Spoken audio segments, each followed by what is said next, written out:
Good morning बच्चों। Lesson number 4 व्यवस्था तंत्र के लक्षण के बारे में आज हम पढ़ेंगे। पहला है ध्येयलक्षी प्रवृत्ति। व्यावसायिक इकाई के ध्येय प्राप्ति के लिए व्यवस्था तंत्र की रचना की जाती है। इकाई में उसके मुख्य ध्येय के अतिरिक्त विभागीय ध्येय की भी रचना की जाती है। इसके अलावा कर्मचारियों के व्यक्तिगत हेतु भी होते हैं। इस प्रकार इकाई के लक्ष्यों, विभागीय लक्ष्यों और कर्मचारियों के लक्ष्यों का रेखीय संकलन करता ढांचा ही व्यवस्था तंत्र है। इसलिए यह ध्येयलक्षी प्रवृत्ति है, ऐसा कहा जा सकता है। व्यवस्था तंत्र का मुख्य उद्देश्य होता है कि कार्य करवाना। तो कार्य करने के लिए हमारा एक ध्येय होता है, जो ध्येय को हमें प्राप्त करना होता है। तो इसका लक्षण क्या है? ध्येयलक्षी प्रवृत्ति। किसी टारगेट को हमको ध्यान में लेना होता है। दूसरा है आयोजन पर आधारित।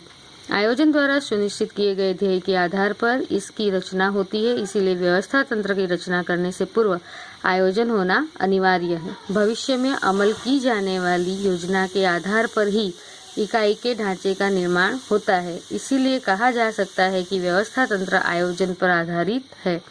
तीसरा है अधिकार और दायित्व सौंपना। व्यावसायिक इकाई में कार्यरत अलग अलग व्यक्तियों को उनकी कुशलता और योग्यता के आधार पर अलग अलग प्रवृत्तियां सौंपी जाती हैं। इसके साथ उन व्यक्तियों को उनके अधिकार के विषय में सूचित किया जाता है। इसीलिए व्यवस्था तंत्र व्यक्तियों के मध्य अधिकार और दायित्व के संबंध स्थापित करता ढांचा है। चौथा, मानव तत्व को महत्व। व्यवस्था तंत्र में मानव केंद्र स्थान पर होता है। किसी भी आदर्श व्यवस्था तंत्र की सफलता का आधार उसमें कार्यरत मानव पर है। इसीलिए प्रभावशाली व्यवस्था तंत्र की स्थापना के लिए प्रभावशाली मानवीय संबंध स्थापित करने आवश्यक हैं।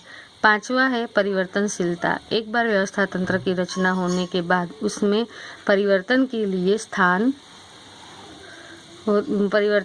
स्थान है।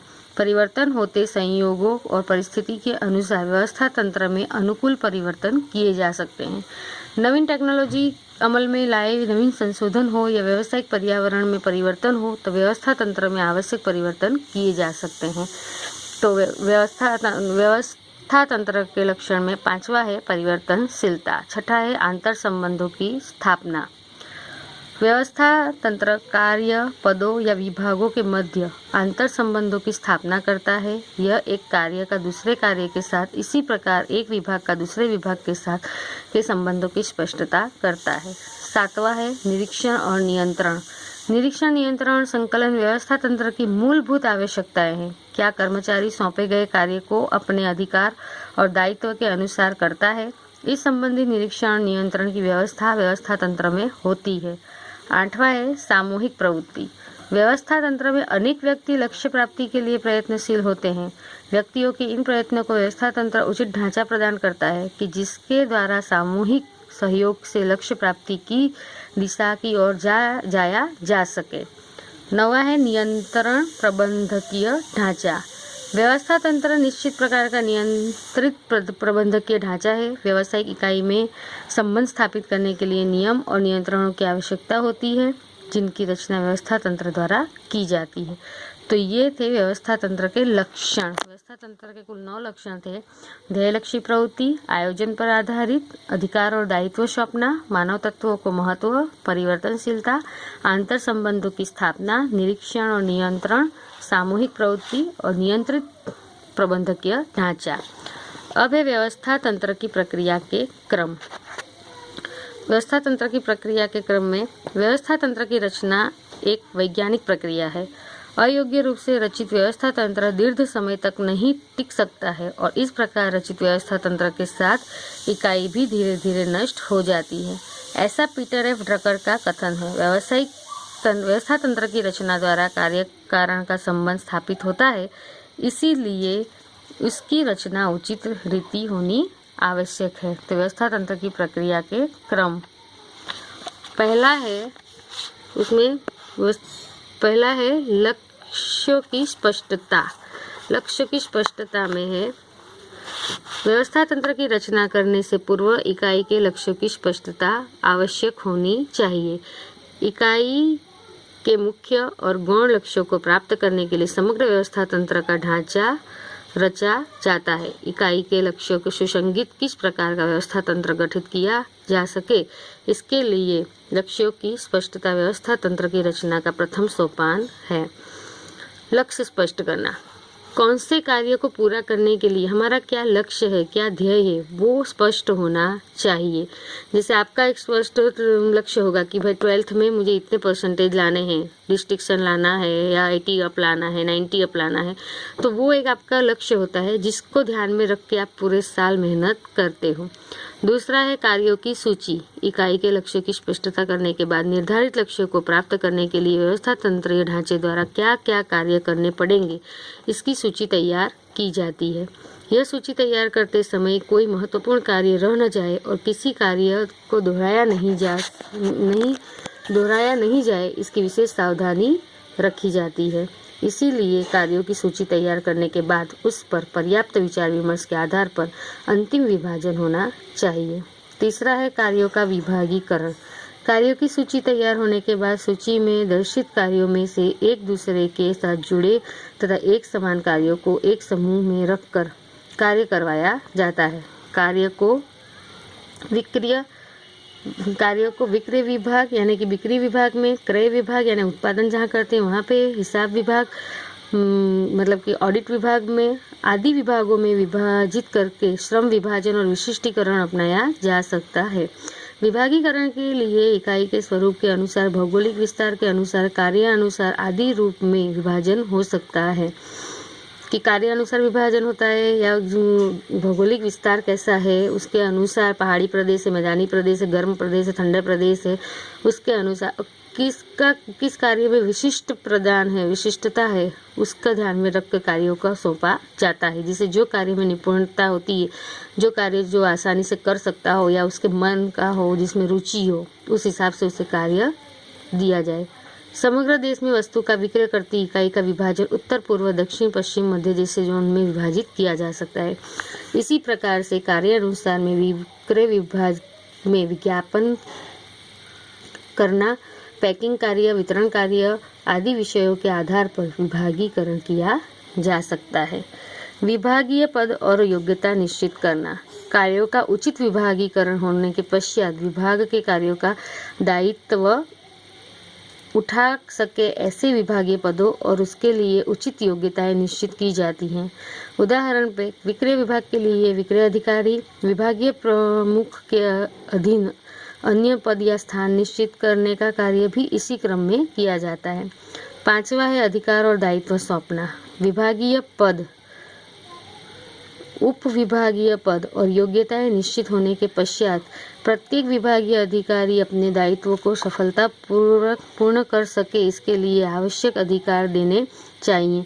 इसके अतिरिक्त प्रत्येक पद के अधिकार स्पष्ट होने चाहिए, जिससे कौन से पदाधिकारी का किसके प्रति दायित्व होगा इसकी स्पष्टता होती है। अधिकार और दायित्व का प्रमाण उचित रूप से बनना रहे, यह भी इस क्रम में अति आवश्यक है।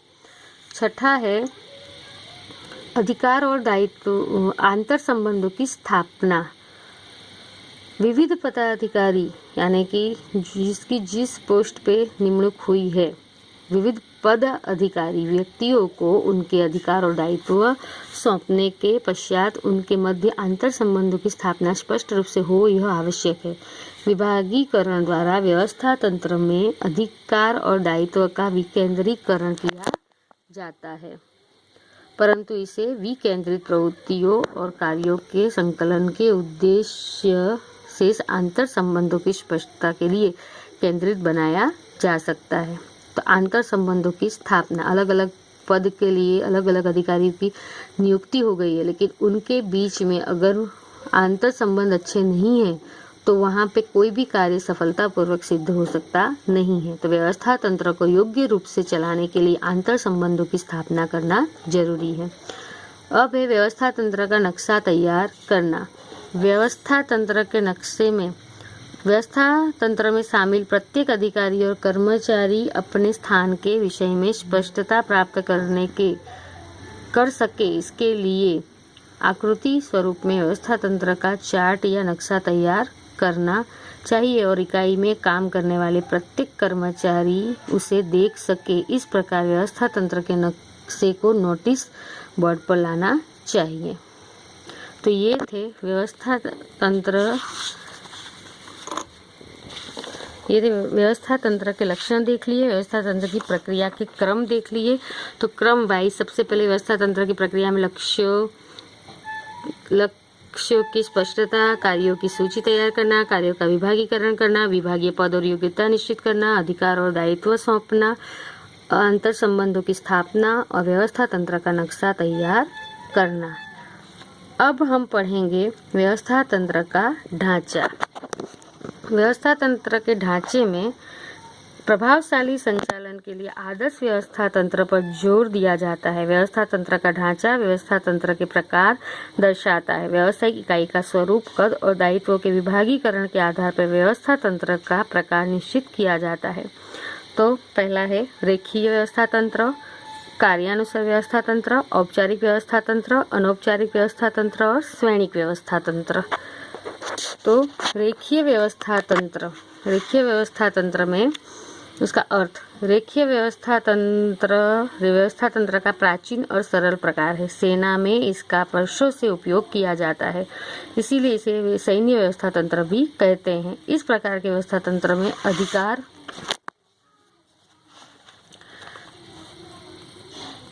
अधिकार का केंद्रीकरण उच्च स्तर पर होता है। अधिकार और दायित्व का विभाजन सीधी रेखा में उच्च स्तर से तल स्तर की ओर किया जाता है। इसमें ऊपर से नीचे सीधी रेखा में अधिकार दिए जाने का कारण इसे रेखीय व्यवस्था तंत्र कहते हैं। इसमें प्रत्येक कर्मचारी का अपने उच्च स्तर के प्रति दायित्व होता है। इस प्रकार के व्यवस्था तंत्र में उच्च स्थान पर प्रमाण में अधिक अधिकार और निम्न स्थान पर अल्प अधिकार होते हैं। तो रेखीय व्यवस्था तंत्र का जैसे हमने देखा होगा कि आर्मी में कभी कभी फ्लो चार्ट के द्वारा समझाया जाता है, मतलब कि अपनी सेना को तो ऊपर से लेके नीचे तक 1 बाय 1 करके उसे मतलब कि स्टेप बाय स्टेप रेखाओं के द्वारा समझाया जाता है कि इसके बाद ये तो ऐसा करके उसे मतलब कि इसलिए इसे सेना में इसका उपयोग अधिक से अधिक होता है। इसलिए रेखीय व्यवस्था तंत्र का सैन्य व्यवस्था तंत्र के रूप में भी होता है। तो इसकी रचना कैसे होती है इसके बारे में इस प्रकार के व्यवस्था तंत्र में इकाई को अलग अलग विभागों में विभाजित कर दिया जाता है। प्रत्येक के लिए अलग विभागीय अधिकार की नियुक्ति की जाती है। इस विभागीय अधिकारी का अपने विभाग के कार्य के लिए उच्च अधिकारी के प्रति दायित्व होता है। विभागीय अधिकारी को विभाग के सभी आवश्यक अधिकार प्रदान किए जाते हैं। और इस प्रकार के व्यवस्था तंत्र में व्यवस्था तंत्र की रचना कार्यानुसार नहीं बल्कि विभाग आधारित होने से इसे विभागीय व्यवस्था तंत्र के रूप में भी जाना जाता है। कार्यों के अनुसार नहीं, इसमें विभाग के अनुसार उससे आधारित होने से इसे विभागीय व्यवस्था तंत्र के रूप में भी जानते हैं। तो यहाँ पे उसका फ्लो चार्ट दिया गया है। रेखीय व्यवस्था तंत्र संचालक मंडल सबसे पहले, जिसमें जनरल मैनेजर आए। उसके 3 विभाग, उत्पादन विभाग, प्रबंध विभाग और विक्रय विभाग। उत्पादन विभाग के फिर 2 विभाग, क्रय अधिकारी, उत्पादन अधिकारी। क्रय अधिकारी के नीचे लिपिक, उत्पादन अधिकारी के नीचे सुपरवाइजर, सुपरवाइजर के नीचे फोरमैन, फोरमैन के नीचे श्रमिक। प्रबंध विभाग में 2 प्रबंध अधिकारी, हिसाबी अधिकारी, उनके नीचे कार्य करने वाले 2 लिपिक। विक्रय विभाग में विक्रय अधिकारी, विज्ञापन अधिकारी, जिनके नीचे कार्य करने वाले को सेल्समैन और कर्मचारी कहा जाता है। तो ये थे रेखीय व्यवस्था तंत्र का विभाग कैसे होता है वो, जिसकी वजह से विभागीय भी कहा जाता है। रेखीय व्यवस्था तंत्र में सर्वोच्च अधिकार संचालक मंडल के पास होते हैं, जो नीति विषयक निर्णय लेते हैं। उसके पास से जनरल मैनेजर आवश्यक अधिकार प्राप्त करते हैं। जनरल मैनेजर मुख्य प्रबंधकीय अधिकारी के रूप में होता है, जो संचालक मंडल द्वारा लिए गए निर्णयों का अमल विभागीय अधिकारी से करवाता है। ऊपर के चार्ट में व्यवस्था तंत्र उत्पादन, विक्रय और प्रबंध ऐसे 3 विभागों में विभाजित हैं। प्रत्येक विभाग में महत्वपूर्ण कार्यों के आधार पर क्रय, उत्पादन और विक्रय अधिकारी जैसे अधिकारी नियुक्ति किए जाते हैं, जो अपने विभाग के लिए संपूर्ण उत्तरदायी होता है। इन अधिकारियों के अधीन सुपरवाइजर, फोरमैन और लिपिक जैसे कर्मचारी कार्य करते हैं और फोरमैन के अधिक श्रमिक कार्य करते हैं। वैसे रेखीय व्यवस्था तंत्र में अधिकार उच्च स्तर से निम्न स्तर की ओर जाते हैं और दायित्व निम्न स्तर से उच्च स्तर की तरफ जाते हैं।